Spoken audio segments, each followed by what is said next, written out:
Good evening, everybody, and thank you all for joining this evening. I'm going to go ahead and get started and welcome you to the public meeting for the Purple Sage Energy Center Draft Environmental Impact Statement and Draft Resource Management Plan Amendment, which we will refer to as the Draft EIS and RMPA for the rest of the meeting. We really thank you all for coming, and we're appreciative for having a good number of folks participate this evening. My name is Caitlin Gillard. I'm with Panorama Environmental, a consultant for the BLM, and I will be facilitating the meeting tonight. This slide has the agenda for tonight's meeting, starting with an introduction from the BLM Field Manager, Jessica Hedden, followed by a presentation on the project. Then a question and answer session facilitated by Panorama Environmental with responses from the BLM, and finally, verbal public comments. Then we'll close out. Tonight's public meeting will include an introduction by the Las Vegas Field Office Field Manager, Bruce Silito. After introductions, Jessica Hedden, the BLM Project Manager for this project, will present on the draft EIS and RMPA for the Purple Sage Energy Center project and provide a short overview of the BLM process. This meeting is being recorded and will be posted on the project's e-planning website. Now I will turn it over to Bruce Silito for a short introduction. Thank you, Caitlin, and good evening, everyone. Welcome to the public meeting for the Purple Sage Energy Center project. As Caitlin mentioned, my name is Bruce Silito. I'm the Las Vegas Field Office manager for the area that this project is within. The BLM, as you may know, the BLM conducted scoping, which really started the National Environmental Policy Act process back in 2023. That was a scoping process where we first listened to the public, and now we are in a 90-day public comment period associated with the documents that have been prepared. The presentation tonight is intended to inform you of those documents, what has been prepared, such as the type of solar facilities, location, size, timeline, share information regarding resource effects. We'll explain the NEPA process further and what kind of information will be most helpful for you to provide during the 90-day public comment period. But before we get going, please note that in addition to myself and Jessica, other BLM employees are with us tonight. They're, quite frankly, subject matter experts behind the scenes, and they'll help us answer all your questions tonight. So with that, I'm going to go ahead and turn it back over to Caitlin. Thank you, Caitlin. Thank you, Bruce. Tonight's forum will provide opportunities for the public to ask questions and provide public input. For the question and answer portion, written questions can be submitted through the Q&A function throughout the meeting, but will only be answered live during the Q&A portion of this meeting. The BLM is also providing the opportunity after the meeting for public input and questions until February 13th, 2025. Input and questions can be submitted via the Participate Now button on the project's e-planning webpage, which is pasted in the chat, email to the email address on this screen, or via mail to the BLM Southern Nevada District Office. This information will be made available again at the end of the presentation.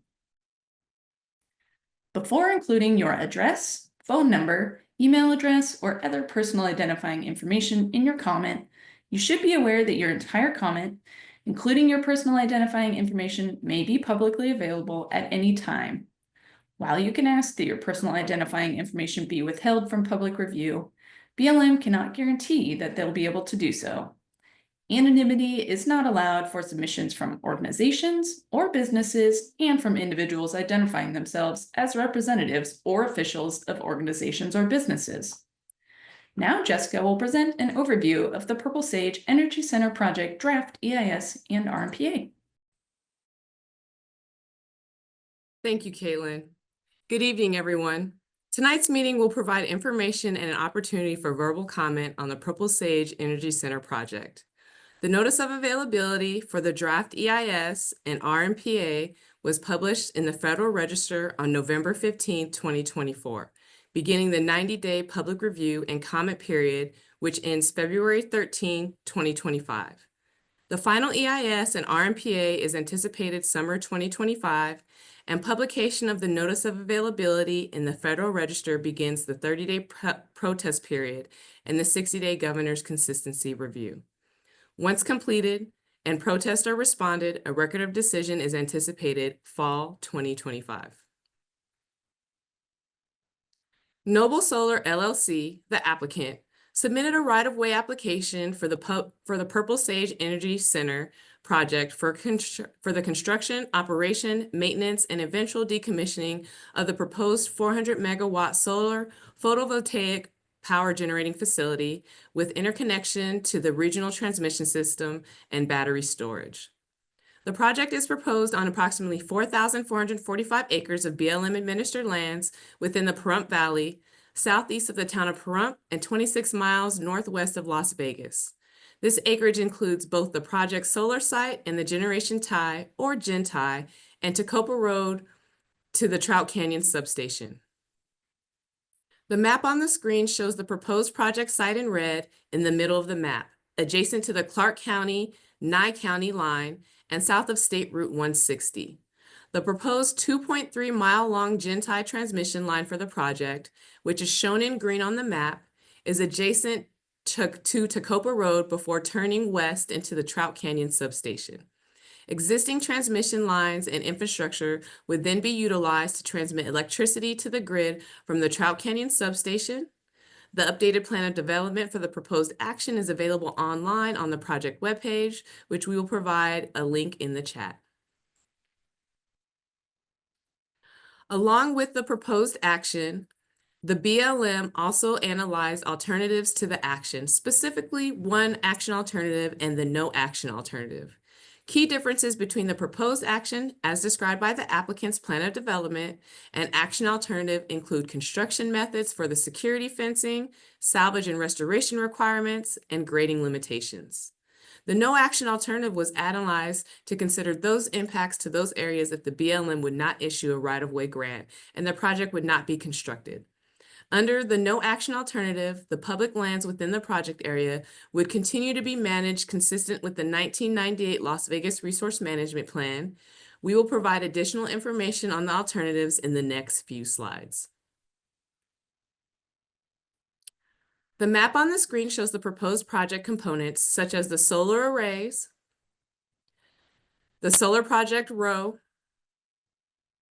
the substation battery storage and temporary laydown area, gen tie line, Trout Canyon substation, and access roads. The proposed action and action alternatives share many of the same components, which include solar arrays to generate 400 megawatts of energy, a battery energy storage system, an on-site substation, gen tie line to the Trout Canyon substation, project site linear facilities, and operation and maintenance areas with buildings, water storage, septic systems, material storage, and parking.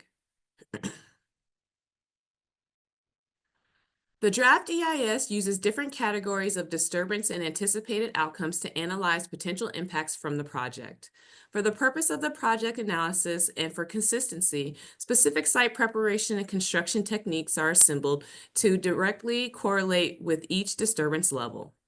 The various methods include avoidance, where no disturbance would occur, overland travel, in which equipment drives through undisturbed areas relatively few times with no grading, clear and cut, or drive and crush, which involves more intensive travel by equipment and vehicles across undisturbed areas but with no grading, and clear and cut with soil removal, which consists of clearing of vegetation and soil removal, otherwise known as grading or disc and roll.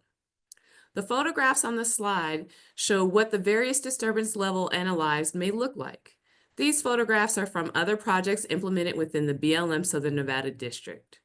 The goal of using overland travel and drive and crush methods in combination across the site would be to maintain vegetation and existing soil structures anywhere grading is not necessary for construction of facilities, notably within the solar panel arrays. The larger photo shows what these disturbance levels could look like during or shortly after construction. The bottom images show some examples of what the different disturbance levels may look like a few years after construction. Use of less disturbing construction methods is expected to retain native vegetation and wildlife habitat, maintain seed banks and biological soil crust, minimize fugitive dust by maintaining existing soil structure, and has the potential to reduce water needs as there would be less dust control needed. Site preparation and construction methods used for the proposed action consist of grading and overland travel across the majority of the project site. In addition to drive and crush to lesser extent, the project fence line would include raised wildlife access openings for small to medium-sized mammals that would exclude desert tortoises from the project site for the life of the project. The table on this slide shows the acres categorized by disturbance for the proposed action across the site, including restoration areas. Alternative 1, also referred to as the resource integration alternative, is designed as a life cycle alternative, which means that there are components of the alternative that address construction, operation and maintenance, and decommissioning phases. Alternative 1 is the agency preferred alternative. The key components of Alternative 1 includes restoration of the additional 16% of grading over the typical 20% resource integration alternative threshold in order to allow the project site to progress towards natural recovery within the life of the project. Restoration requirements to ensure 60% of perennial vegetation density within the remainder of the ungraded panel array blocks would be maintained post-restoration, and a BLM-approved access management plan, which describes how site access would be developed and maintained throughout the life of the project. Targeted trimming to no lower than 18 inches is only allowed where vegetation interferes with panel or equipment performance. While desert tortoise reintroduction is not proposed, under this alternative, the wildlife access opening in the project fence line may be adjusted to allow for passive reoccupation of the project site by neighboring desert tortoise. This modification would only occur if the project site is found to meet desert tortoise habitat requirements as determined by the U.S. Fish and Wildlife Service and the BLM. Alternative 1 also includes recommended best management practice specific to alternative that could further reduce resource impacts. The table on the slide shows the disturbance areas under Alternative 1, including restoration areas. This slide depicts a conceptual design for Alternative 1 incorporating key aspects of the action alternative. The intent of Alternative 1 is to minimize long-term disturbance to vegetation and soils within the solar facility by setting restoration standards. Notably, under Alternative 1, the fence line would be expanded to minimize wildlife entrapment. Alternative 1 requires cacti, yucca, and topsoil salvage and restoration within the graded areas beyond 20%, in addition to the temporary disturbance areas that are required under the proposed action. The BLM is considering an RMPA to modify 2 utility corridors that intersect the Purple Sage Energy Center project boundary. The map on the slide shows the considered RMPA for the utility corridors with the project boundary in red and the 2 utility corridors that intersect the project area. These utility corridors include a Section 368 energy corridor, shown in yellow, and a utility corridor designated by the 1998 Las Vegas RMP, shown in purple with hash marks. The proposed reroute of the Section 368 energy corridor segment is shown in red. The proposed RMPA, if approved, would consolidate the 2 utility corridors to one and reroute the corridor north of State Route 160 as opposed to its current alignment to the south of State Route 160, such that it will traverse the Pahrump Valley to the southeast over the lower ranges of the Spring Mountains to Good Springs. The next few slides provide a summary of key resource impacts from the project. Issues and resource concerns analyzed were identified during the scoping period and input period for the application evaluation process, as well as a review of the project by the BLM interdisciplinary team. Design features and mitigation measures specific to the project to reduce potential impacts were incorporated into the analysis and are fully described in Appendix B of the draft EIS and RMPA. The fully detailed analysis for the project and RMPA is described in the draft EIS, which is available at the project e-planning page at the link in the chat. Technical reports and studies that support the analysis are also available on the project e-planning page. Additionally, there are hard copies of the draft EIS and RMPA available in Pahrump, Tecopa, and Las Vegas. We will provide the locations of those documents in the chat. The map on the screen shows the analysis area for air quality, which includes the Pahrump Valley Hydrographic Basin and encompasses the proposed or constructed projects shown in light green. Project emissions would be emitted primarily from the equipment utilized during construction, vehicle use traveling to and from site during the life of the project, and potential fugitive dust from ground disturbance. The project emission would exceed ambient air standards at the state would not exceed ambient air quality standards at the state and national level. Overall, the project has the potential to offset up to 12.1 million metric ton of CO2e of emissions during project operations by generating renewable energy. Alternative 1 would result in overall less wind-blown fugitive dust emissions than the proposed action once the restoration standard is met. Project water would come from existing groundwater right holders in Pahrump Valley Hydrographic or Las Vegas Valley Hydrographic Basin via truck from an off-site source. The project anticipates use up to 600 acre-feet of water per year during construction or up to 900 acre-feet over the 18th-month construction period. The analysis demonstrated that the project could alter natural drainage patterns, pre-correlation rates, and increase erosion and sedimentation. Alternative 1 would reduce impacts to surface water and groundwater. If waterways or drainage on the project site are determined to be jurisdictional, a Section 404 permit would be sought and stipulations adhered to. Various species of cacti and yucca occur on the project site. The majority of the 13 acres of suitable habitat for mesquite and mesquite bosque in the project site would be avoided. The proposed action would cause native vegetation loss, extensive soil disturbance, and would increase the likelihood of invasive species infestation in the graded areas particularly.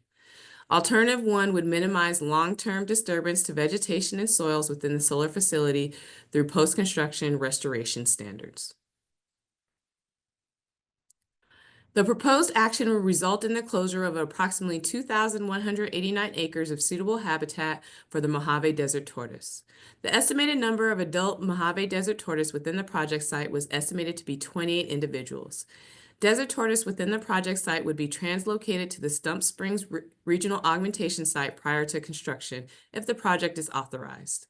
Ground disturbance and vegetation removal under the project could result in direct and indirect adverse effects to wildlife species. Vegetation would be retained or allowed to regrow following construction of the proposed action and would continue to provide some habitat functions such as foraging and shelter. However, this habitat would be of lower quality due to less perennial vegetation and reduced seed source available on site in the areas of grading compared to Alternative 1. Alternative 1 would reduce impacts to desert tortoise by requiring additional restoration and allowing for a potential of passive reoccupation. Existing trails that intersect the project site and areas of dispersed recreational opportunity would be closed to secure the solar development area. Based on user data gathered from the area, unnamed route number 3 at the intersection of unnamed route number 2, North OHV counter site shown in green, has the highest use of OHVs, but still relatively low compared to other recreational routes within Pahrump. The construction of the solar facility would result in the closure of 7.6 miles of documented OHV routes within the project site, as well as a dry wash that could be used by OHVs. Cumulative projects would result in the loss of estimated up to 31,452 acres of dispersed recreation land in Nevada and California, including closure of 2,189 acres of public land to dispersed recreation specific to the proposed action. Visual simulations were generated from key observation points throughout the valley and nearby topographic features to determine the level of potential visual impacts from the project. For the project individually, there would be visual impacts to viewers along State Route 160 and Tacoma Road at Cathedral Canyon and from the Western Spring Mountains. Alternative 1 would have slightly less operational and post-reclamation visual impacts and dust generation because Alternative 1 would increase the restoration of D3 disturbance areas required after construction, increasing the quality of vegetation on the site during much of operation and post-reclamation. The project site does not intersect with Old Spanish National Historic Trail, as the nearest trail alignment is 1.7 miles south of the project site. However, the project site is within the informal Old Spanish National Historic Trail corridor, which extends 5 miles on either side of the trail alignment. The project site would be barely visible, if at all, from the trail due to distance and interviewing topography. As with recreation and visual resource, Alternative 1 would have slightly less operation and post-reclamation visual impacts and dust generation. The Las Vegas Formation accounts for approximately 45% of the project site and is classified as having a very high paleontological resource potential, or PFYC5. Project activities would involve grading and other subsurface disturbances, which may result in uncovering or damage to paleontological resources. Grading, soil compaction, and vegetation removal have the potential to increase stormwater flow across and downstream from the solar project site that could indirectly affect paleontologic resources by exposing them due to increased erosion and subject them to damage or theft. Marginal indirect effects due to prior actions during the construction phase could cause increased erosion or stormwater surface flow volumes or rates late during operation and maintenance. The increased erosion could cause indirect impacts on surface and subsurface fossils in on-site and off-site areas as a result of exposure, transport, weathering, and reburial. Impacts to paleontologic resources from construction, operation, and maintenance and decommissioning activities under Alternative 1 would be the same as impacts as a result of the proposed action. The projected economic output from project construction was modeled with several $100 million in output estimated from both Clark and Nye counties. The BLM utilized census data and other economic factors to determine environmental justice communities that may be disproportionately and adversely impacted by the project. Resource effects in the vicinity of the project area would cause disproportionately and adversely higher impacts to those environmental just communities within the Pahrump and other designated census areas within 6 miles of the project due to proximity. The social cost of greenhouse gases was also calculated for the project, which can be reviewed in the draft RMPA and EIS.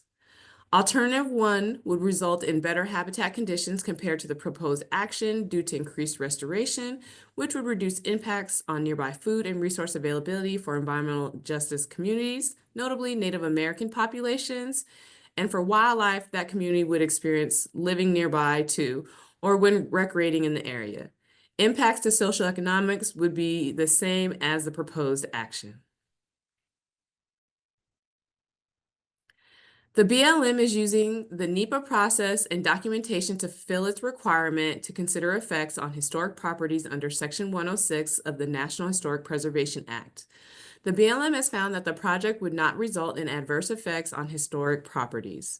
As part of the Section 106 process, the BLM has coordinated with the Advisory Council on Historic Preservation, Nevada State Historic Preservation Office, National Park Service National Historic Trails Office, 18 Indian tribes, the Old Spanish Trail Association, and the Pahrump Paiute Tribe. The publication of the draft RMPA and EIS and this public meeting is your opportunity to provide public comment regarding historic properties. Alternative 1 would result in the same impacts to historic properties, and cultural resources as the proposed action. Cumulative effects are those impacts on the environment that result from the incremental impact of the project when added to other past, present, and reasonably foreseeable future actions on federal, state, local, or private lands. The map on the slide shows those past, present, and reasonably foreseeable future adjacent solar projects included in the project cumulative effects analysis. The draft EIS analyzed two cumulative effects analysis scenarios.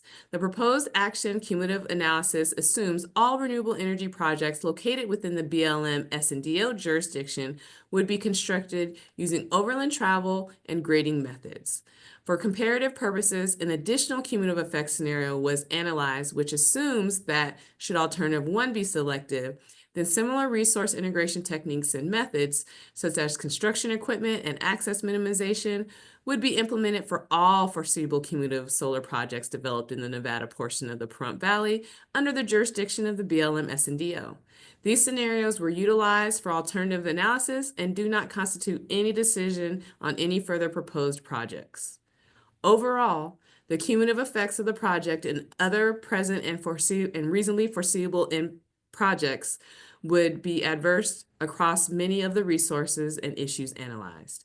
However, as it relates to vegetation, wildlife habitat, and air quality, the alternative 1 scenario would reduce cumulative impacts based on restoration activities and increased retention of vegetation. The BLM has been coordinating with Indian tribes and various agencies on the project to gather more information and initiate formal consultation processes. BLM provided invitation to 18 Indian tribes to participate in government-to-government consultation, as well as invited those tribes to participate as cooperating agencies for the project. Tribal consultation is ongoing, and concerns shared with the BLM have been incorporated in the draft environmental impact statement and mitigation measures. Consultation with the U.S. Fish and Wildlife Service has been initiated for the project. BLM initiated consultation with the Nevada State Historic Preservation Office and is utilizing the NEPA substitution process to comply with Section 106 of the National Historic Preservation Act. As part of the Section 106 consultation, BLM coordinated with consulting parties on the project. Prior to scoping, the BLM invited federal, state, and local agencies as well as Indian tribes to participate as cooperating agencies for the project NEPA process. Of the agencies and tribes invited, 7 agencies and 1 tribe accepted cooperating agency status, which are listed on this slide. Input and comments from the cooperating agency have been incorporated into the draft RMPA and EIS document. More information on consultation and coordination completed for the project is included in Chapter 4 of the draft RMPA and EIS. Currently, we're in the public review and comment period for the draft EIS and RMPA until February 13, 2025. The information gathered will be reviewed and substantive comments will be responded to in the final EIS, which is anticipated to be published in the summer of 2025. The record of decision is anticipated in late summer 2025. Some tips for effective commenting related to substantive comments are included on the slide. At this time, I'm going to turn the meeting back over to Caitlin, who will begin the question and answer portion of the meeting. Thank you, Jessica. That concludes the presentation on the project. We will now have a question and answer section on the Purple Sage Energy Center project, draft EIS, and RMPA. Questions can be submitted using the Q&A box by following the instructions on this slide. At the bottom of your screen, you should see a Q&A feature to submit questions. Please. Amy will be doing the comment section later, just as a quick note. Please understand that some questions will be answered live during this question and answer session, while some may be answered in writing in the Q&A feature. Anyone can see all of the questions answered in the chat by clicking on the Show All button. As questions begin to come in, I will facilitate asking the questions as the BLM project manager, Jessica Hedden, will answer them.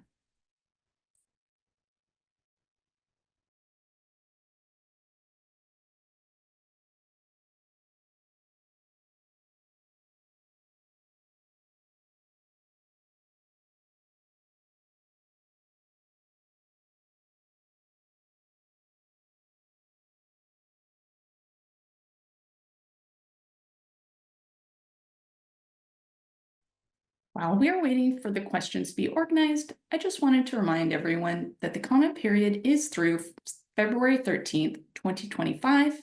And after this meeting, you will be able to provide comments in writing to the BLM via email or mail.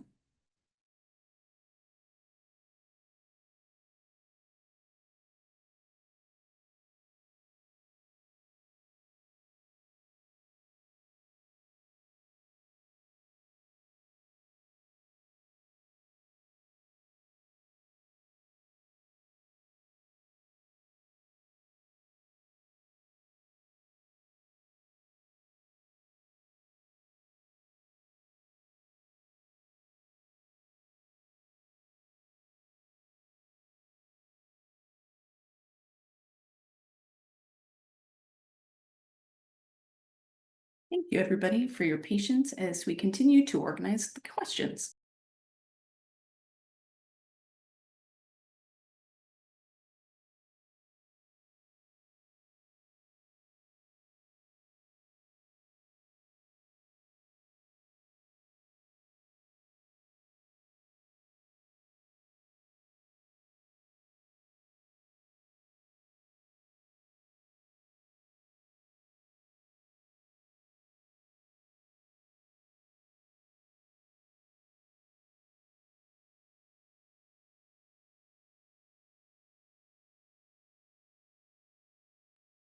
A reminder, while we are waiting, you will also be able to comment using the Participate Now button on e-planning via email or mail to the BLM Southern Nevada District Office until February 13th.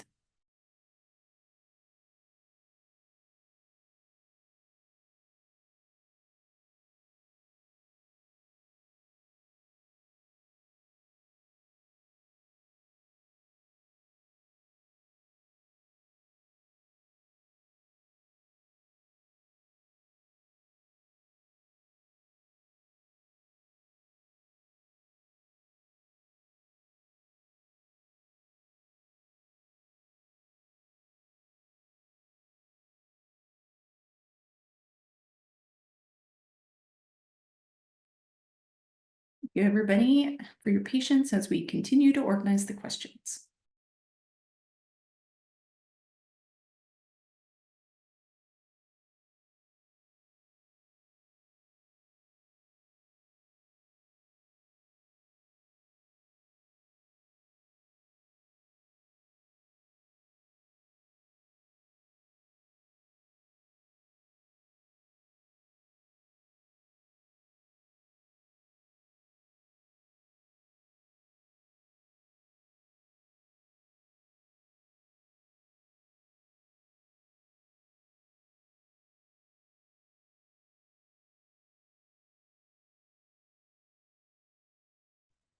As a reminder, while we wait, the comment period is through February 13th of this year.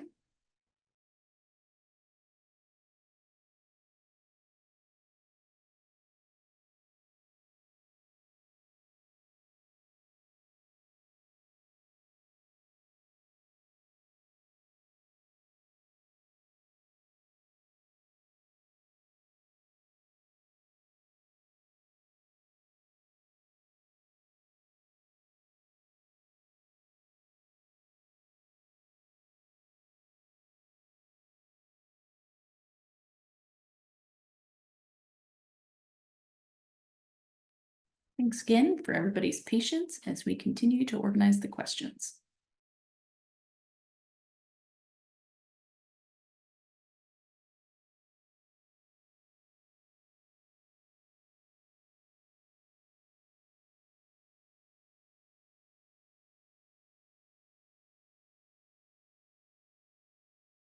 All right. First question. Would Noble Solar commit to trucking water from Las Vegas instead of using Pahrump Valley groundwater? Thank you for the question, Caitlin. Right now, the applicant has expressed that the project water would come from existing groundwater rights holder in the Pahrump Valley Hydrographic or the Las Vegas Valley Hydrographic Basin via truck from an offsite source. That's all the information we have to date.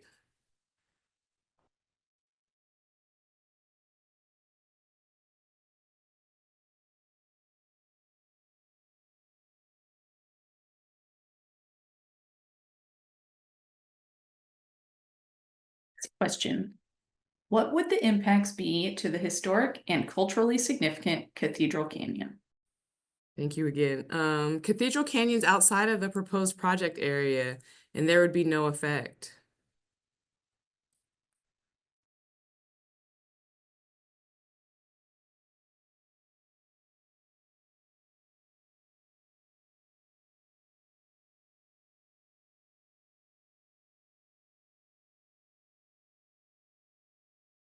Thanks, everybody, for your patience as we continue to organize all the questions that have come in.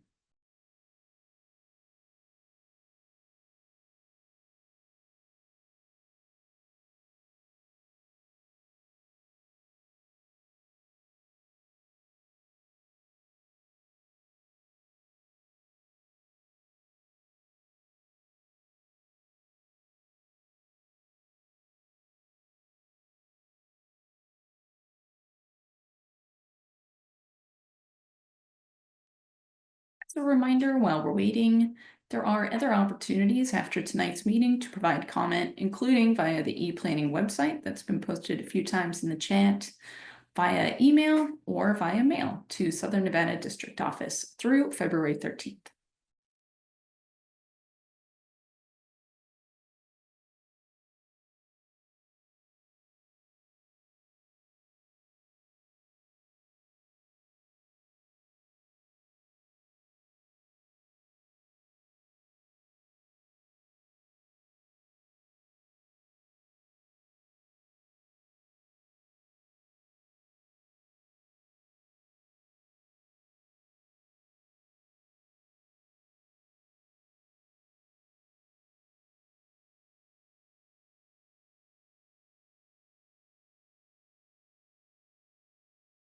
Thanks again for your patience as we continue to organize the questions that have come in.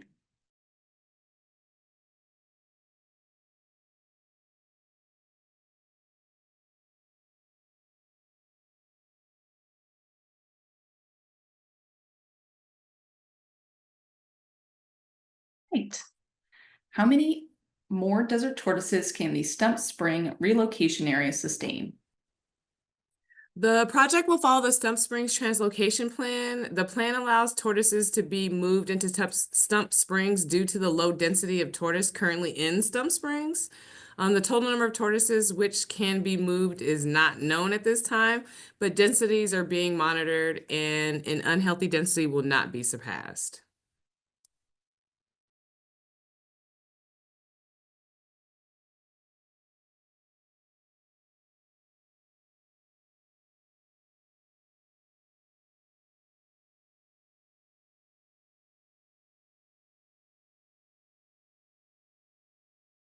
Another question. Why are there no references to the NHTA of 1968? NRHP does not cover national trails. The project lies within the 10-mile corridor of the Old Spanish National Historic Trail. The BLM completed a 6280 report consistent with the National Historic Trails Act, and the draft EIS contains more information about the analysis. Again, you can find the link to the draft EIS in the chat.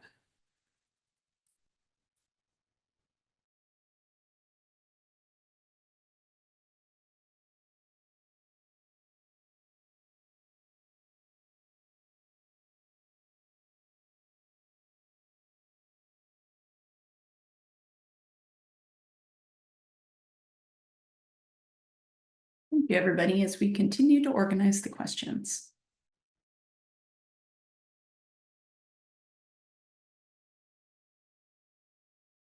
Next question. How is the 60% vegetation restoration requirement measured? Is it a vegetation density alone, or is there a requirement for the same diversity of species? Okay. Monitoring for the vegetation density restoration requirement will be addressed in the restoration plan. There are several different options to measure this. A set of vegetation transects can be completed on the ground, or drones could potentially be used to analyze vegetation density within the site as compared to reference sites. The monitoring design has not yet been finalized at this time, but would include one of these options or a combination of the two. Under the BLM preferred alternative within the solar arrays, There is not a specific requirement for the diversity of species. However, the expectation is that many plants would be avoided or resprout, which will result in a similar diversity of plants remaining within the facility.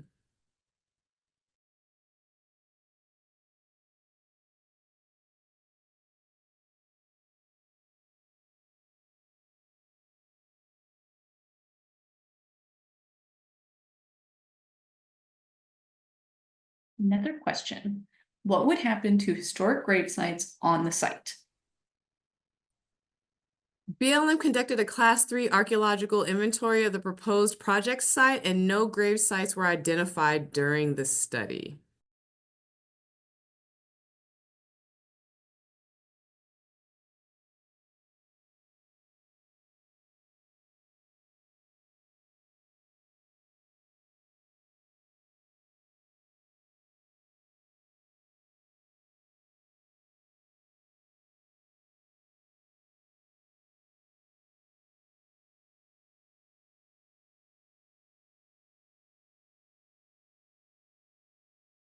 As a reminder, while we're waiting for the questions to be organized, the comment period is through February 13th, and there are several ways for you to provide comments after today's meeting.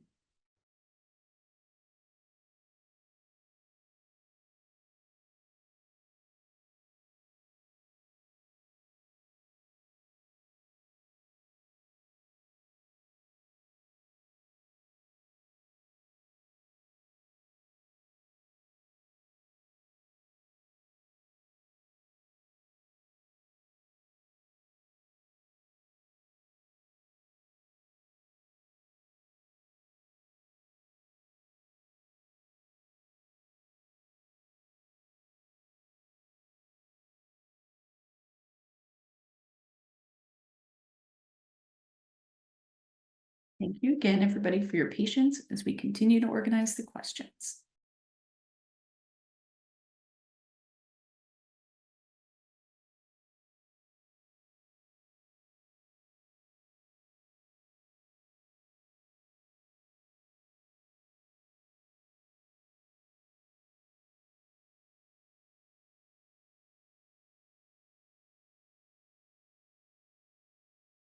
Next question.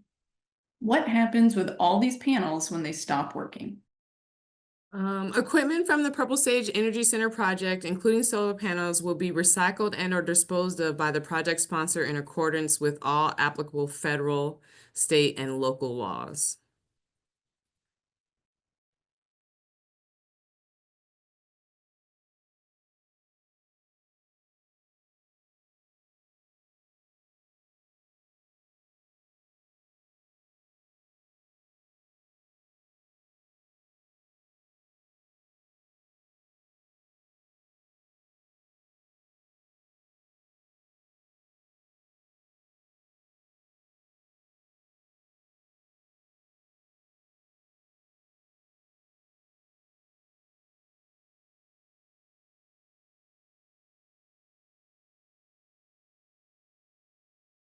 Next question. Do you anticipate the number of desert tortoises being drastically undercounted, as was the case with yellow pine solar? Desert tortoise surveys were conducted to protocol, and the survey report is available on the project e-planning page. Again, that link is available in the chat.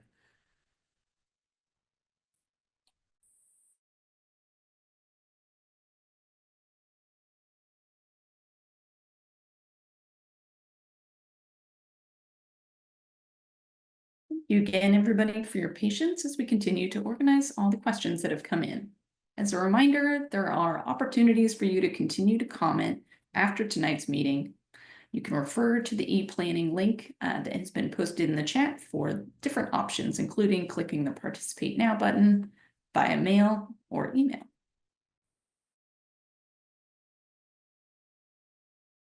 Next question. Who is the CEO of Noble Solar? BLM will have to refer you directly to Noble Solar LLC for information regarding their company structure and corporate leadership.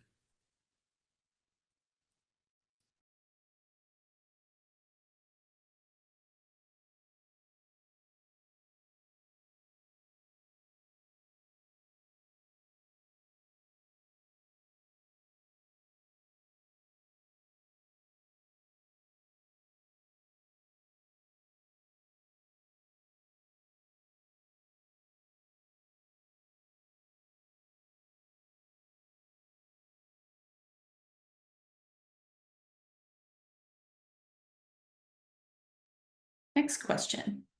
Has the BLM attempted to quantify the amount of carbon storage in soils and vegetation that would be lost? If so, how and what were the findings? The BLM analyzed impacts from the project on greenhouse gases and carbon sequestration in the draft EIS.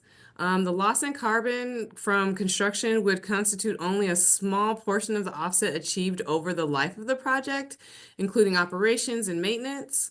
For alternative one, a greater restoration effort would be undertaken, and the project is anticipated to reach the restoration standard more quickly than the proposed action. There would be minimized residual effect both in scale and duration of the loss of carbon. Estimated is change to carbon sequestration from the project are included in section 3.5.4 of the document. Again, you can find it in the link on the e-planning page provided in the chat.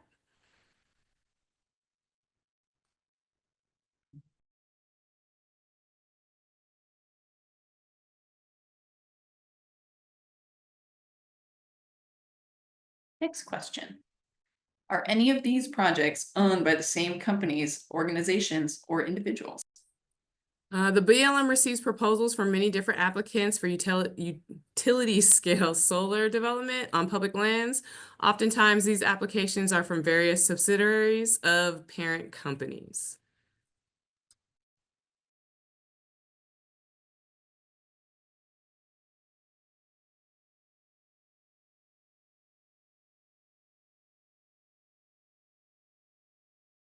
Another question. What mitigation measures would Noble Solar have to adhere to in terms of preserving an equivalent area of land for conservation? Appendix B contains the full list of mitigation measures for the project. Additionally, mitigation will also be outlined in the project's biological opinion.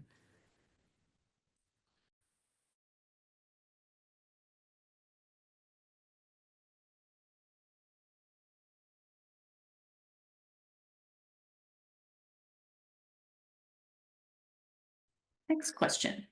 Would the project look like Yellow Pine Solar? There was no vegetation preserved on that site, and the targeted trimming still eliminated whole plants.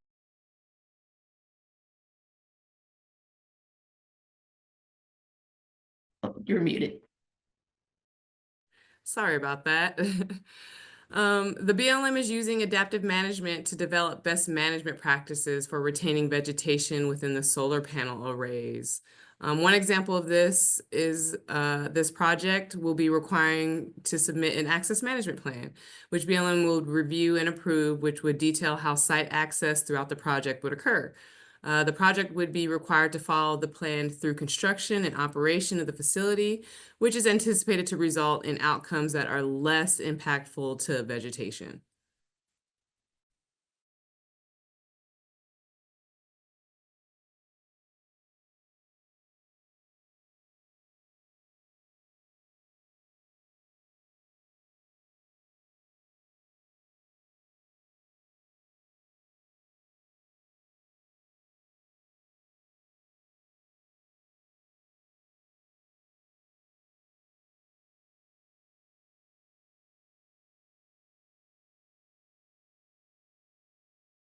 Thank you again, everybody, for your patience as we continue to organize questions.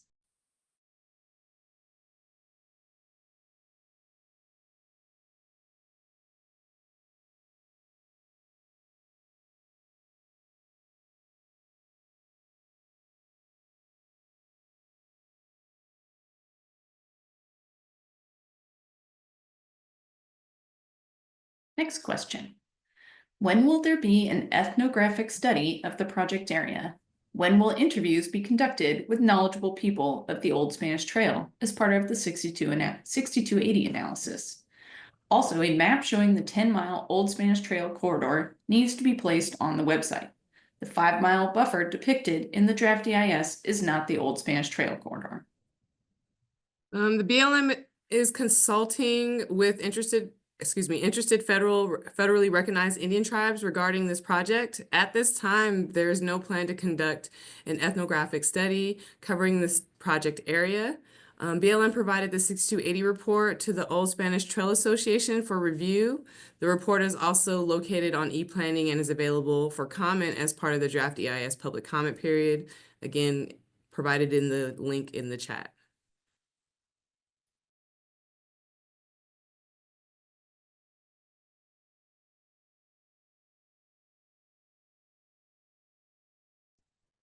Why are all these projects around Pahrump, Nevada, and not closer to Clark County?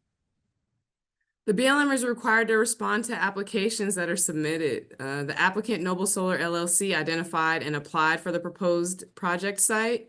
This particular site was chosen for the project as it was designated as potentially suitable for solar development under BLM's 2012 Solar PIS, subject to the variance approval. The project received variance approval in March 2023 and then proceeded into NEPA process with the BLM Southern Nevada District Office, Energy and Infrastructure team.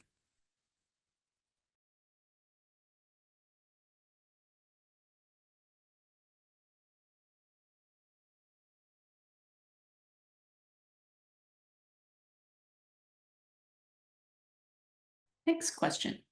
Plants did not resprout at Yellow Pine Solar because they were decimated and are now being sprayed heavily with herbicide. They are also now beneath solar arrays. Why do you think they would resprout on the Purple Sage site?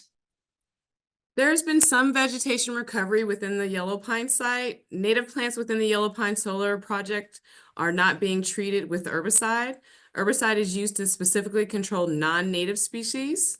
Adaptive management has been used to develop specific restoration standards for the Purple Sage project, and the project would be required to conduct restoration if they do not meet the identified vegetation standard after construction.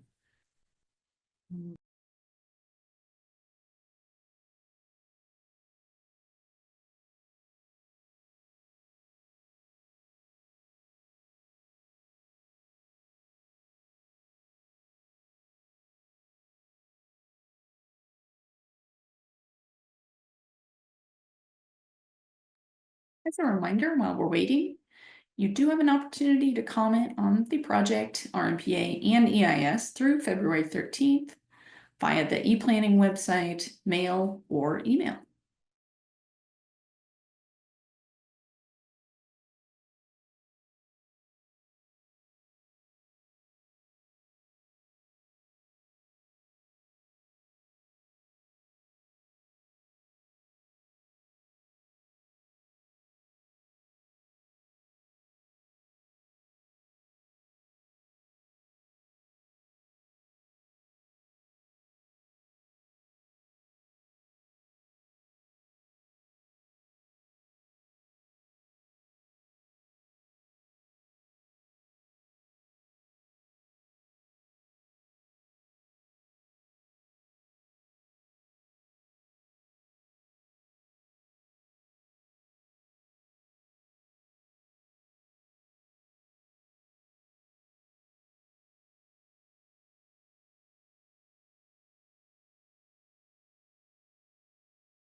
Thanks everybody for your patience as we continue to organize the questions.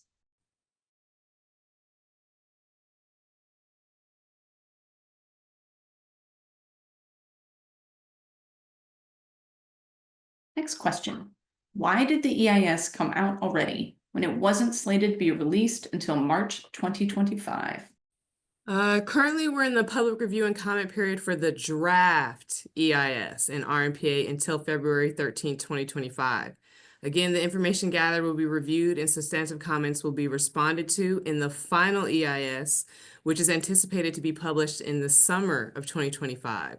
The record of decision is anticipated in late summer 2025.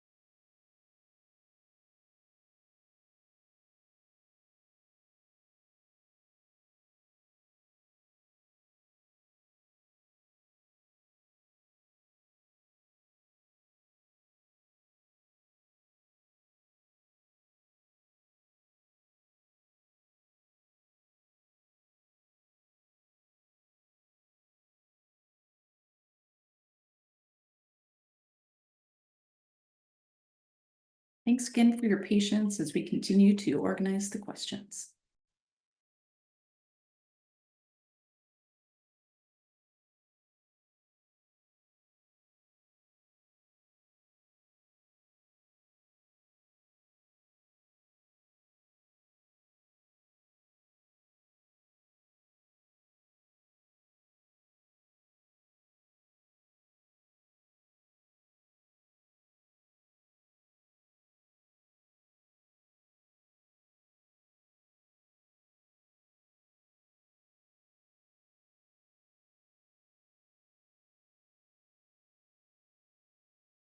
Question.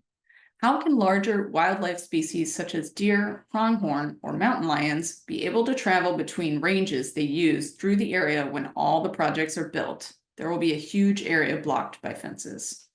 The BLM does not expect large game species traveling in the area to be impacted due to nearby existing development such as the highway and the proximity to the town of Pahrump. If you have information about these species in the area, please submit this data to in the written comment, please. And again, we're accepting comments until February 13th, 2025.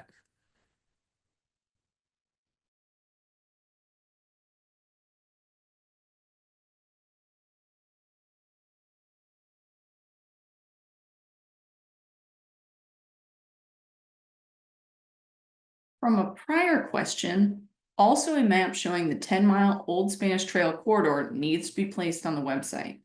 The 5-mile buffer depicted in the draft EIS is not the Old Spanish Trail corridor.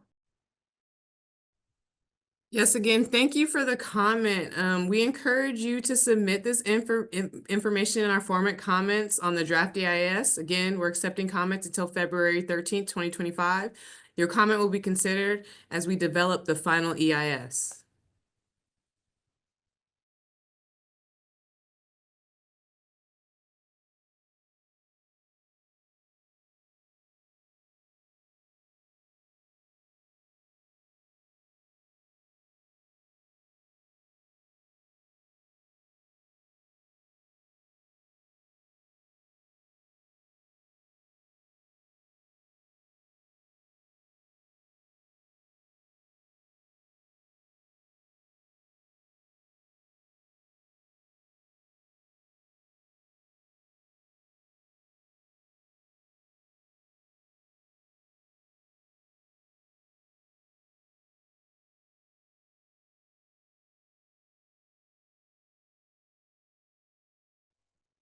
Did BLM permit a desert tortoise fence to be built anywhere on the project site yet? The BLM did not permit any fencing to be built on the site as of yet.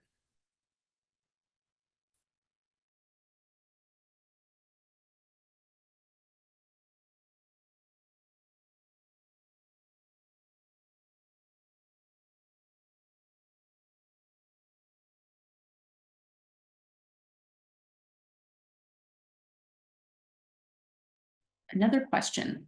Didn't BLM designate this area as an area of high potential for resource conflict in their earlier RMPs?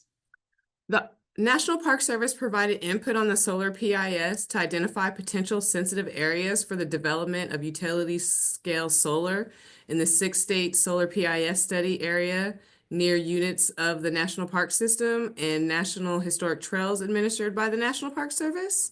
And the National Park Service identified solar program lands having the potential for direct and landscape scale impacts on National Park Service values and resources. During the variance process of the project, BLM addressed potential conflicts with the siting of the project, and these variance documents are available again on the e-planning page, which you can find a link to in the chat.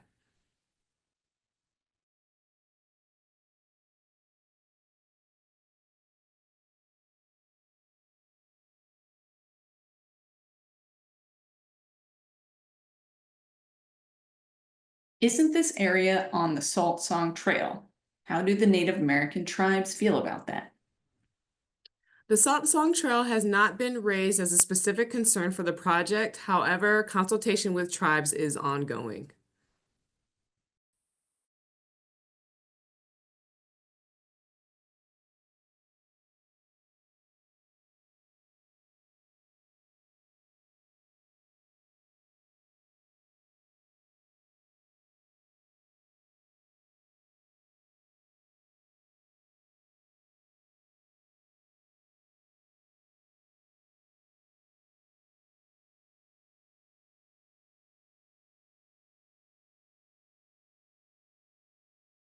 Thank you, everybody. We will be working through a few more of these questions live. So thank you for your patience as we continue to organize them.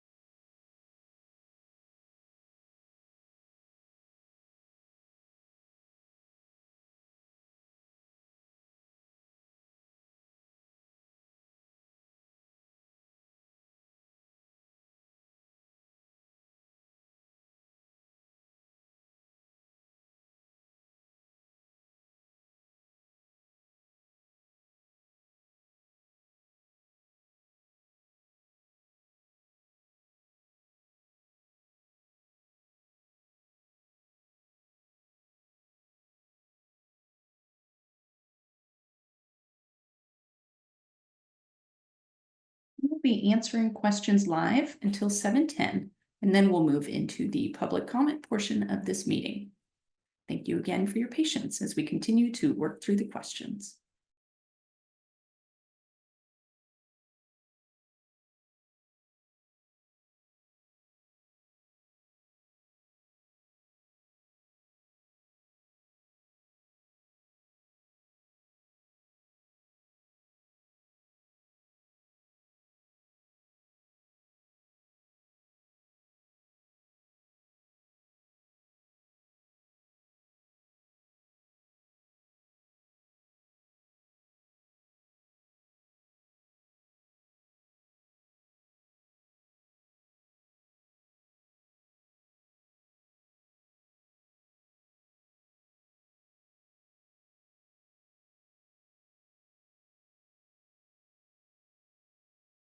Was the desert tortoise count for yellow pine solar also done according to protocol?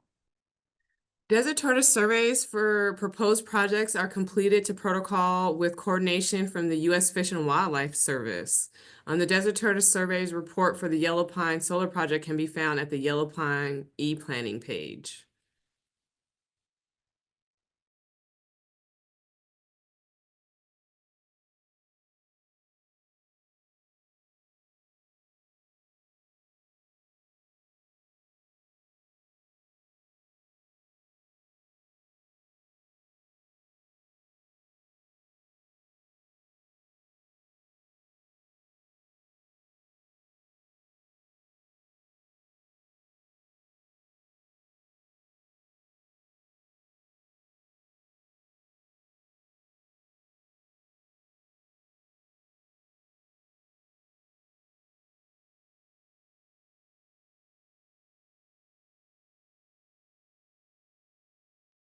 A reminder while we wait, the public comment period is through February 13th. And until then, you can provide comments via the e-planning website, mail, or email.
Basin 162 has one source of water.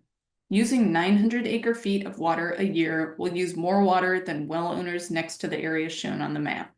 was a study on water levels done by Noble Solar? The project anticipates use of up to 600 acre-feet of water per year during construction or up to 900 acre-feet over the 18th month construction period. Analysis can be found on the e-planning page in the draft EIS RMPA. Again, the link to that is in the chat. Okay. Well, thank you, everybody. With that, oh, apologies. There's one more that we're going to answer live, and then we're moving into the comment period. Thanks so much.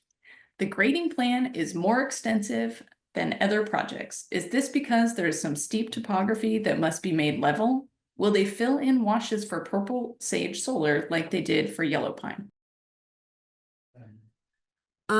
Both the proposed action and alternative one propose avoidance to steeper terrain in the southwest portion of the project area and several larger washes that traverse the project area from northeast to northwest are also proposed for avoidance from development. Mitigation measures proposed wherein soil would not be deposited within the waters of the U.S. without an appropriate permit, and any soil movement needed to cross washes would be removed from washes, not filled into washes. Another mitigation measure would require low water crossings to be constructed perpendicular to the channel and at original channel elevations in a manner that would not block or restrict existing channel flow. Excavated materials would be stockpiled for use in reclamation of the crossings. Thank you, everybody. That concludes the live question and answer session. We will now transition on to the verbal input section. We will not be answering questions live. If you have any additional questions, you can continue to drop them into the Q&A box and we will respond in writing, or you can email or mail any remaining questions to the BLM. As a reminder, anyone can see all of the questions answered in the chat using the Show All button.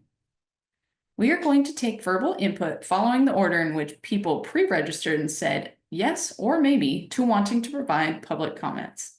Please use the raise hand feature at the bottom of the screen and the facilitator will open your microphone. We do, I know, have somebody on the phone, so to raise your hand, we'll be sure to bring that up a few times, but you can raise your hand using *9 for the person on the phone. You will see a 2-minute timer on the next slide, and this will display the amount of time you have for your public comment. We are reserving 2 minutes per public comment input. Your input will be included in the project public record. After going through the list of people who pre-registered to speak, we'll move on to anyone who may want to provide input who did not pre-register. The BLM wants to hear from all the members of the public.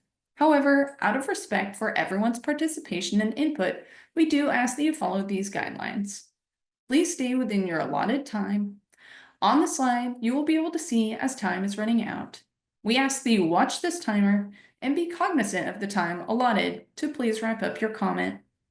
Please be respectful of others that are speaking and refrain from profanity. If these guidelines are not followed, your microphone will be muted and we will have to move on to the next person. All right, let's go ahead and get started. The first person that we have is Lamont Thompson. If you would like to speak, please raise your hand and we will allow you to unmute your microphone.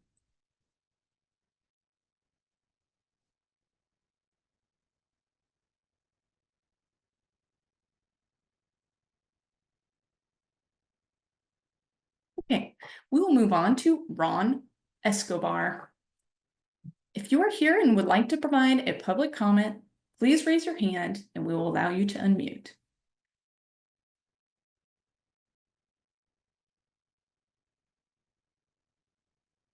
Okay. Next person we have pre-registered is Catherine Sharon. If you could please raise your hand if you would still like to provide a comment. And as a reminder for the person on the phone, you can raise your hand with *9.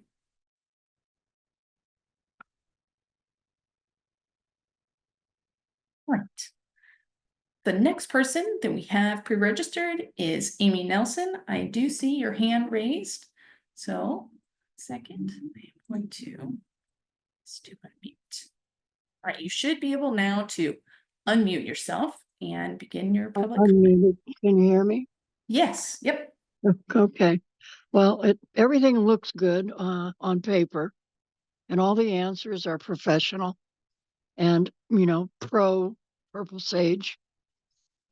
But this is not the only project.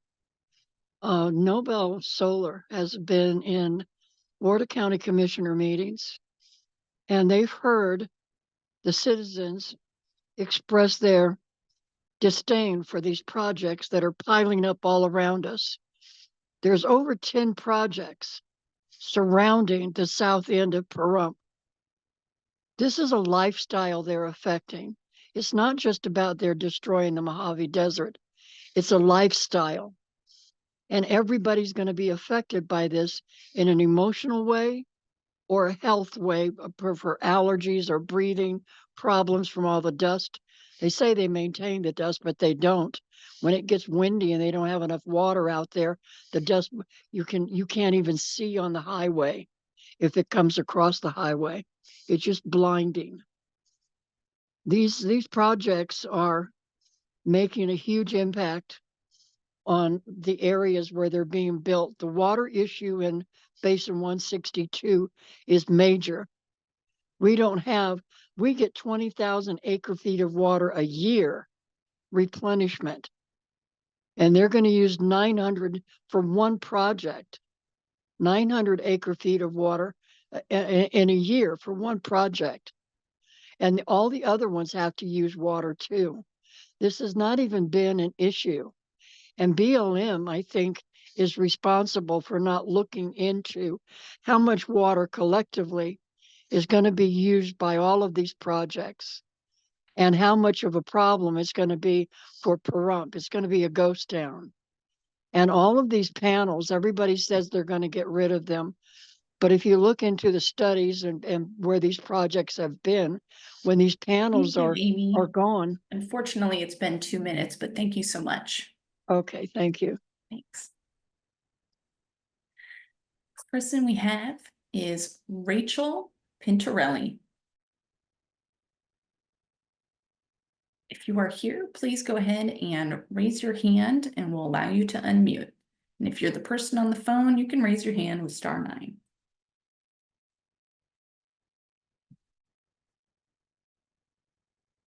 Okay.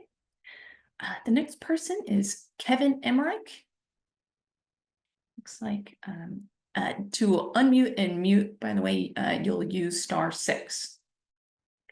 Hopefully that works.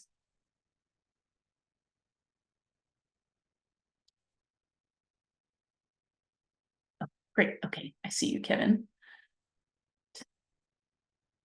Righty. You should be able, yep, perfect.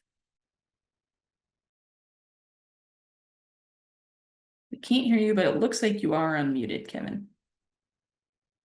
Are you also the person on the phone? Possibly. I'll try.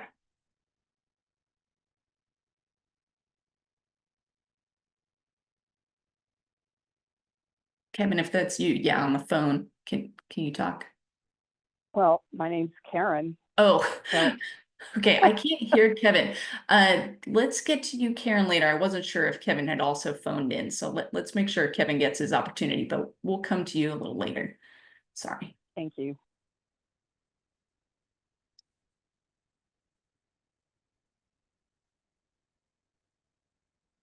Kevin, go ahead and try again.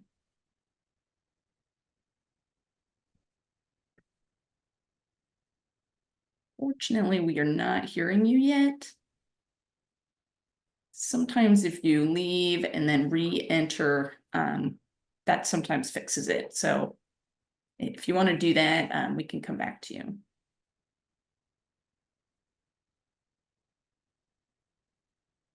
Okay. Oh, okay. Kevin, I still can't hear you. So I think we'll just move on and then we'll give you a try, maybe in another couple folks, if that works for you. Okay.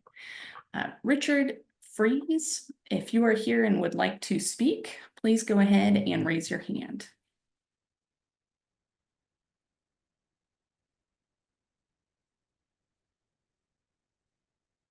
Not seeing Richard, so move on to Mason Harvey. If you are here and would like to provide a public comment, go ahead and raise your hand.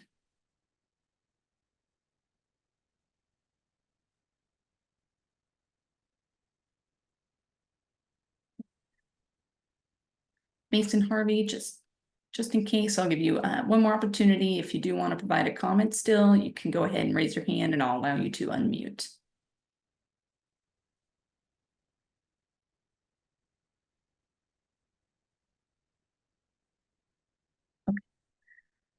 Kevin, because I see your hand is still up, we'll just see if hopefully your technology is working now.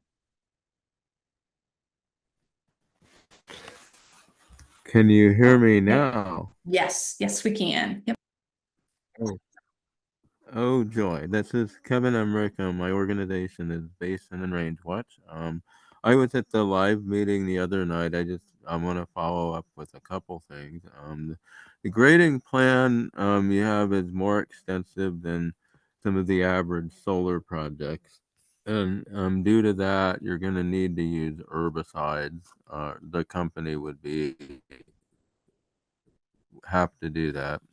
In order to control a lot of the weeds. And on the adjacent Yellow Pine site, there was after Hurricane Hilary and some of the other rains of the past year or so, did cause an invasive weed outbreak. A lot of it was schismus grass, but it was so thick there, I mean, it looked like it could carry a fire. The company was in violation, and I believe they were issued citations over that, and they did actually treat that site with herbicides, and I don't see how that can't happen with this particular project. Also, on a cumulative, a cumulative level, concerning the impact of the desert tortoise. You just approved the Rough Hat Clark County solar project. That has a fairly big population of desert tortoises. They're going to move those tortoises probably this spring, and it hasn't rained that much this year. Now we're going to try to approve copper rays. I mean, we know BOM's going to rubber stamp these. And now we've got this one purple sage. And please consider that cumulative impact of what we're doing here with the desert tortoise. The Pahrump Valley could have been a good area to maintain a healthy tortoise population, but the route you're going down is sort of a bad impact. If I have some more time, I believe that the 2 minutes. BLM keeps talking about Unfortunately, they are up, updating the RM. but we may be able to All circle right. back around once we go through everybody so that everybody gets a chance. Thanks, Kevin.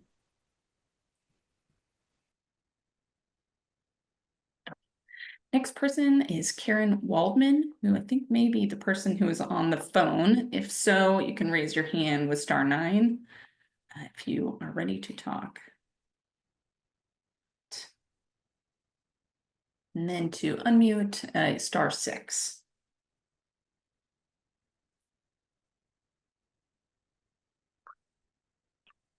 Can you hear me? Yes. Okay, so green energy is supposed to be earth friendly. And I don't understand how anyone can say with a straight face, this is going to make our environment better with miles and miles of solar panels that will be an absolute blight and destroy the habitats. What happens when the technology changes and these farms get abandoned? And it has already happened. And the town was left to try and clean it up themselves. There's already places utilizing solar technology in the roads. Many of these newer technologies would render these huge solar farms obsolete. That would leave us with thousands of these panels, and whatever bond is secured to make sure a proper dismantling can happen simply won't even cover the cost, and that doesn't include the damage of the land. So I'm extremely concerned that we're in a rush to put all of these huge solar farms in. It is disgusting to me to drive into California and see beautiful, pristine desert and mountains just covered with solar panels and windmills. It looks like you're living on another planet. This is a very pristine area that we live in. We live here for a reason. We don't want to look like a third world country. And I think this rush to continue to approve all these solar panels is simply short-sighted and will create a long-lasting environmental headache for those of us that live here and love the desert.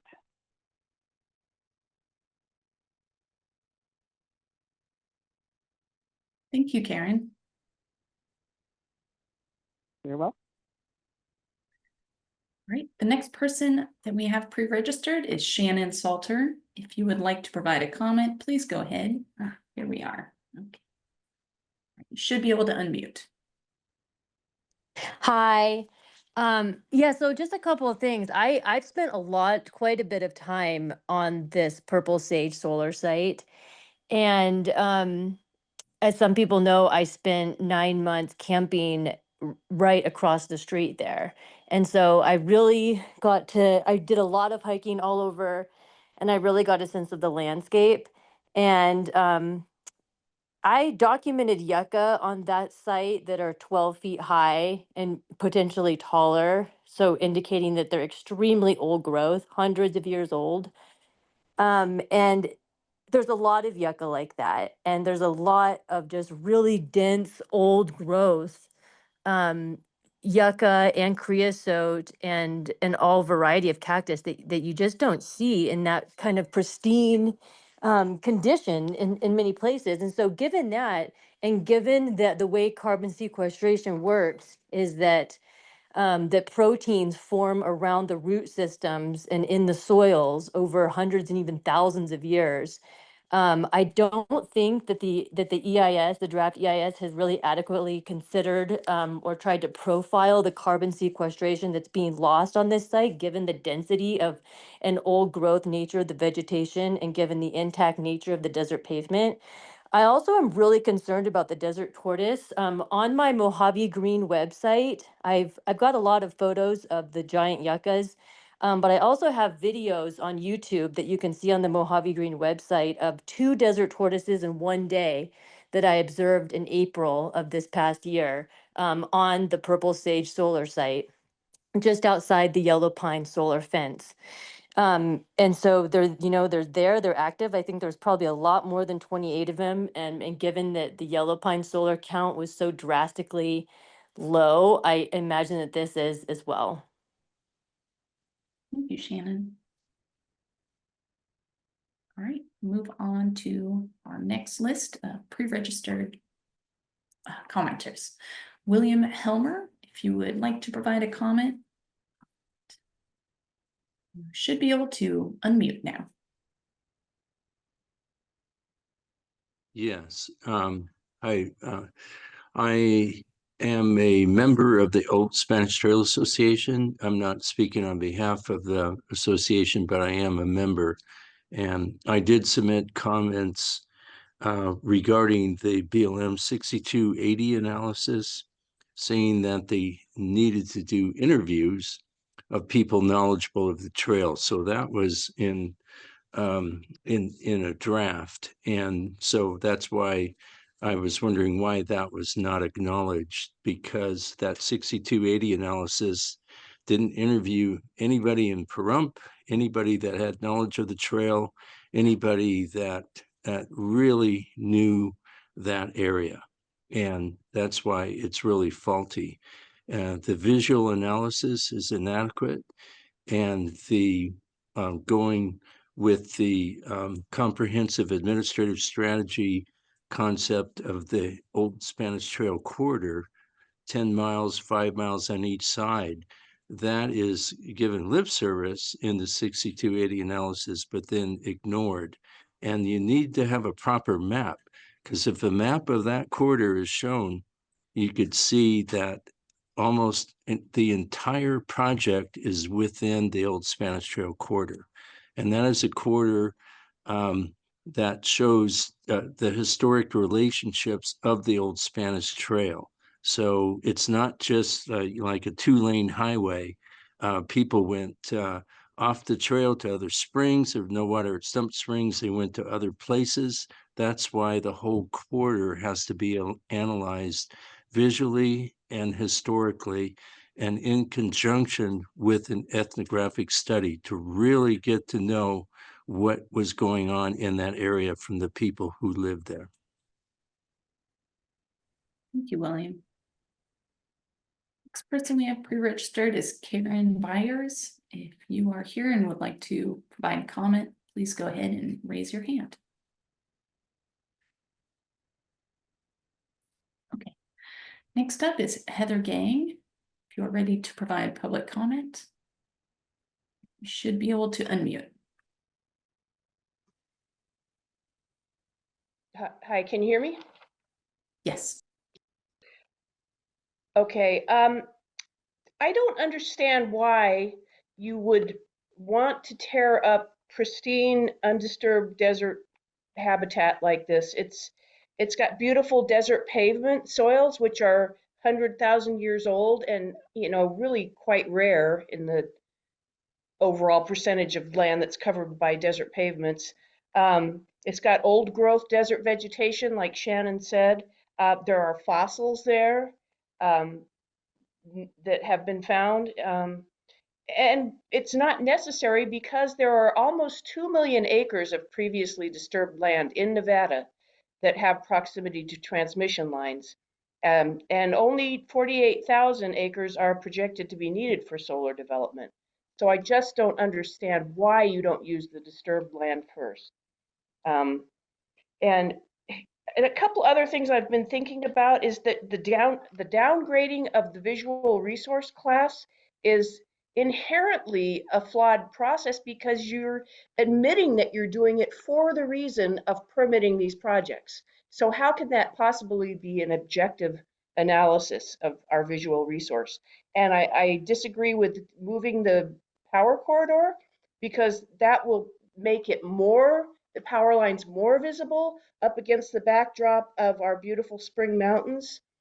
And also, when it comes to human health, you say that it's okay if as long as you don't violate the national air quality standards, but really the EPA air quality index defines anything over 50% of the national standard as being moderately unhealthy. So that's something to consider. And I'm also concerned that the watering of the soil for dust suppression will actually increase the amount of valley fever spores. Thank you, Heather. All right. Next person, Teresa Sky. If you are here and would like to provide comment, please raise your hand. I'm not seeing that person, so we'll move on to Stephanie Lauer. You should be able to unmute now. Yes, thank you. I do not have a comment at this time, but thank you for the presentation. Thank you, Stephanie. Next person is Jenny Anderson. If you would like to provide a comment, please raise your hand. I'm not seeing that person, so we'll move on to Jack Princhett.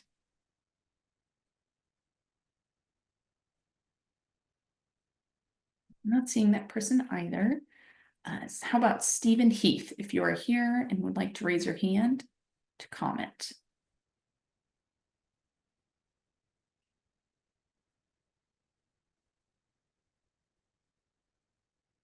Okay, I'm not seeing any other hands.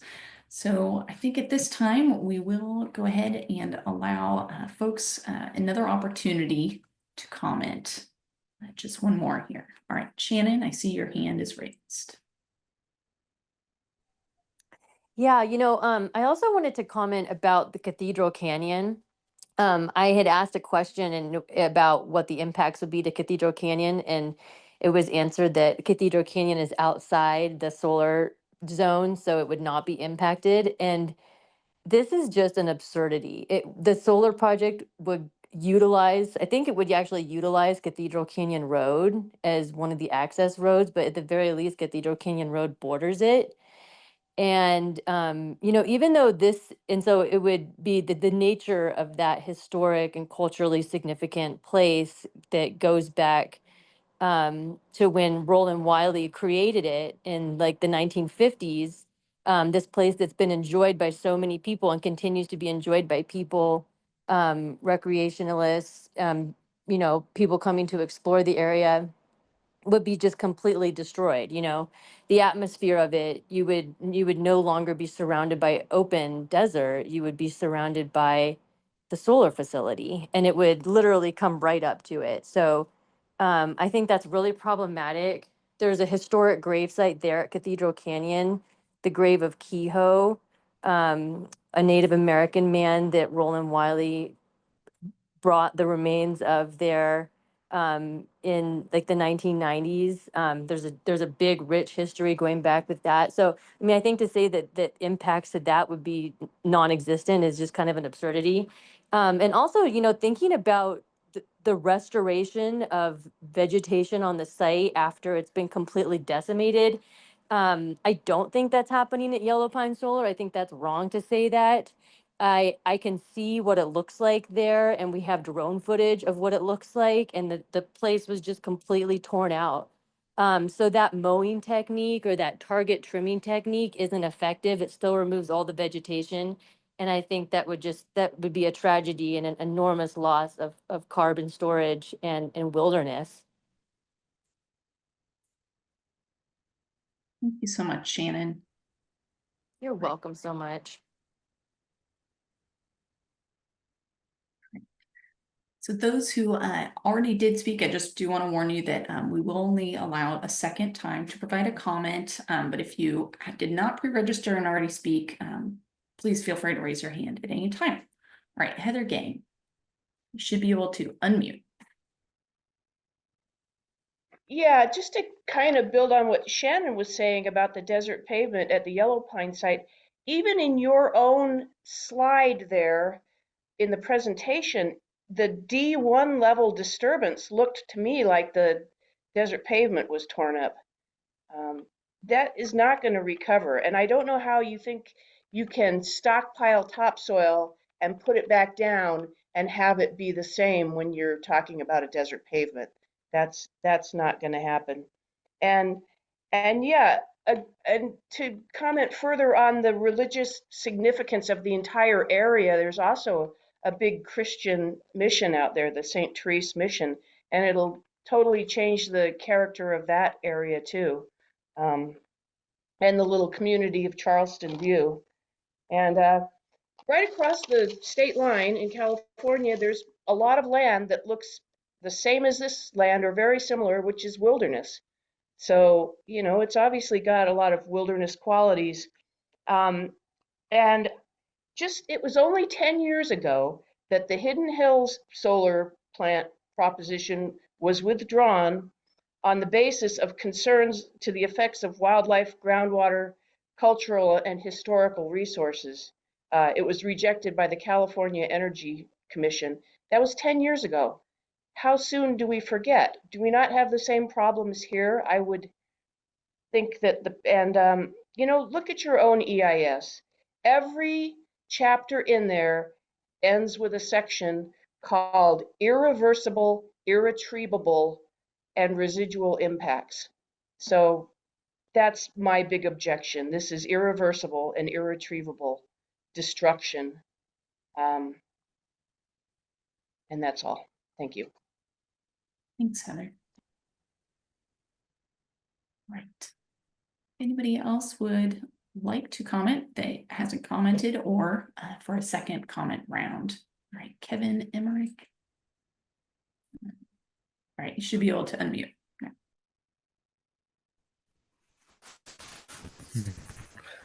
Thank you again. What's interesting about your analysis on e-planning, you review a response, and I'm glad you did, to a nomination that we submitted for an area of critical environmental, the Federal Land Policy Management Act, that you are required to consider reasonable alternatives also under NEPA, but you're required to consider these in plan amendments or plan revisions. So we got a number of groups to support this nomination. You reviewed it, and in order for an ACEC to fly, it has to pass your test of relevance and importance. And you determined that 3 elements in this area meet those criteria. One of them is the fossils, the paleontological resources. Another one is mesquite. That's interesting, and then rare plants. But on the mesquite, what's interesting is if this company is to get a well anywhere near this project site, as some of the other companies do, a lot of those mesquite probably won't survive the groundwater drawdown.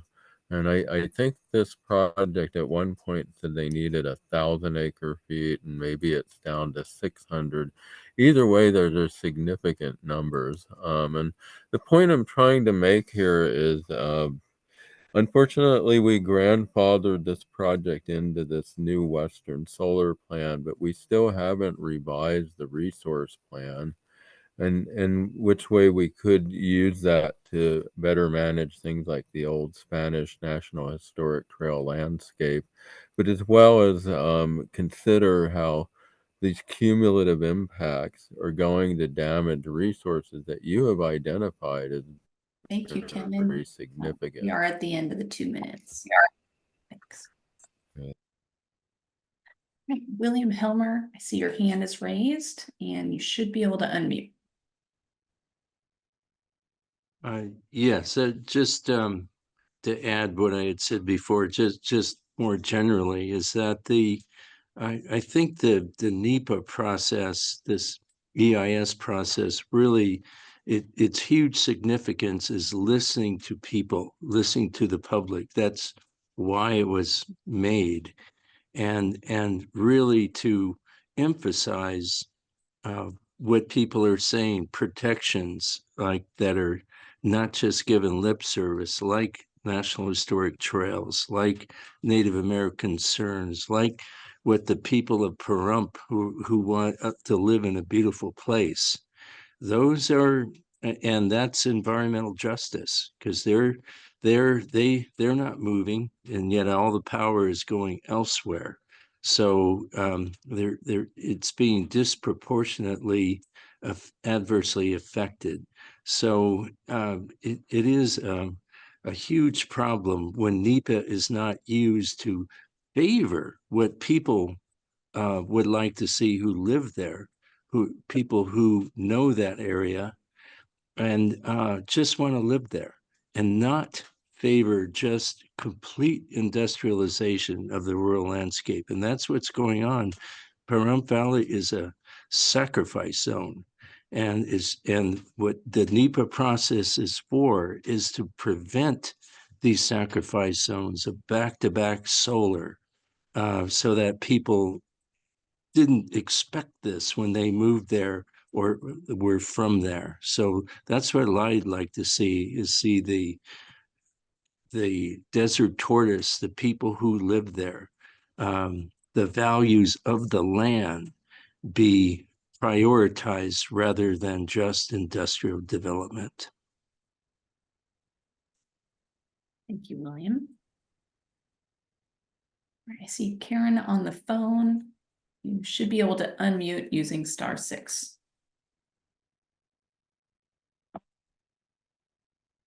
So the last caller made some excellent points, and it's very sad to hear Pahrump being referred to as the sacrifice zone. I don't think anybody that moved here did so with the understanding that we would be faced with driving through or having some of these even in people's really close to their backyards. I just don't think that was even in anybody's purview, and it has to stop. We just can't have this continual line of solar panel after solar panel just because there's desert land. And I thought that BLM was the people's land, and it seems to me that it's more like the developer's land, and I'm appalled by that. I also want to add that the crypto soil that's getting displaced, that's basically the superhero of the desert.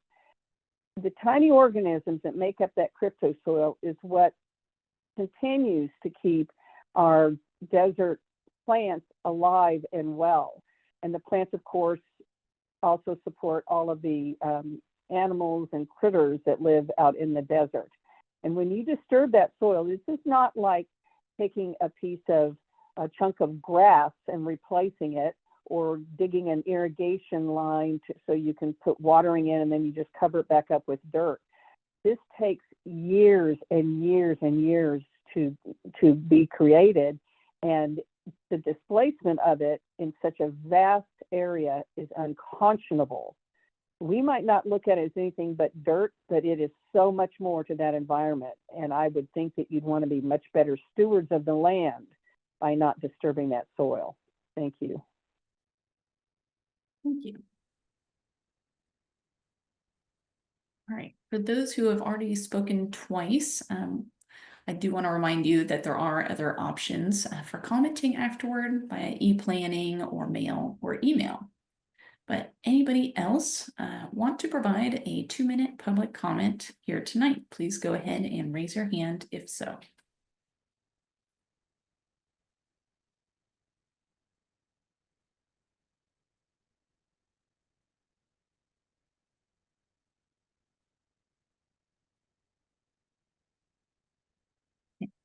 Looks like those are all of the people who have asked to speak at this time.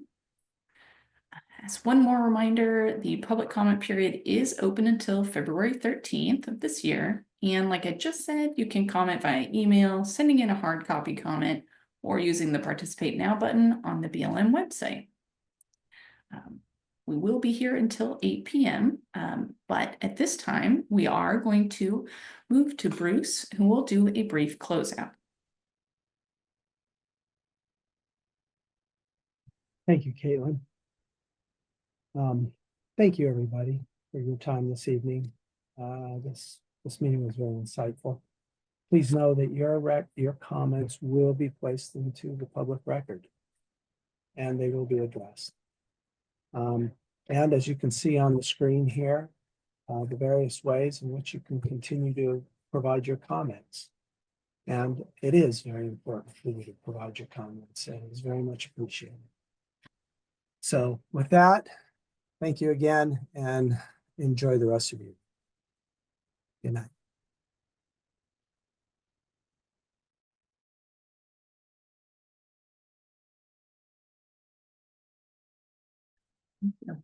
BLM is here until 8 p.m. So we are available to take comments from those of you who haven't spoken twice until 8 p.m. Otherwise, thank you again, like Bruce said, and I hope you have a good night.